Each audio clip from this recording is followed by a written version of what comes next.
আমাকে প্রশ্ন করার জন্য। আমি মোহাম্মদ ফজল আলম, সভাপতি বিডিআর কল্যাণ পরিষদ।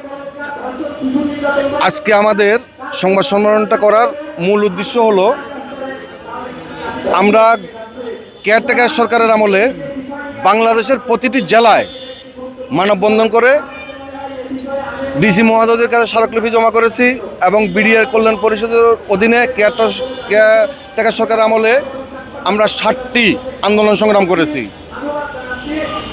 এবং নতুন সরকার আসার পরে পুরা বাংলাদেশ থেকে আমরা আমাদের চাকরিচ্যুত বিডিআর সদস্য এবং জেলবন্দি পরিবারের সদস্যদেরকে নিয়ে গত 15 মে শাহবাগে আমরা মানববন্ধন করেছিলাম। ওই মানববন্ধনে বর্তমান সরকারকে সম্মান দেখিয়ে আমরা একটা সহযোগিতা কামনা করে একটা আলটিমেটাম দিয়েছি। 1 জুলাইয়ের মাধ্যমে যদি আমাদের দাবি এবং আমাদের পাওনা পরিশোধ করা না হয়, তাহলে আমরা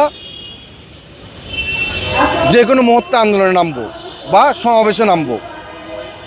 কিন্তু 1 জুলাইয়ের 1 তারিখের মধ্যে সরকার আমাদেরকে ডাকেনি বা আমাদের কোনো গুরুত্ব দেননি।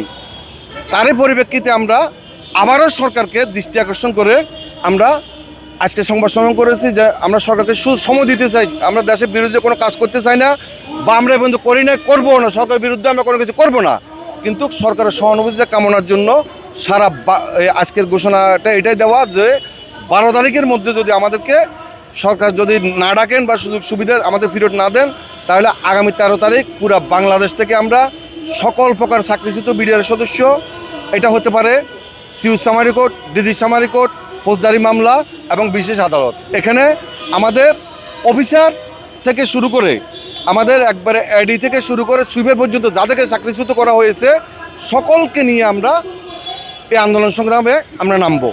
এটা ঘোষণা দিয়ে দেওয়ার জন্য আজকে আমরা এই সংবাদ সম্মেলনটা করেছি। এখন দেখেন, আমরা 13টা দাবি নিয়ে আন্দোলন সংগ্রাম করছিলাম, করতে করতে এখন বর্তমানে আমরা 2 দফা দাবির উপরে আসছি।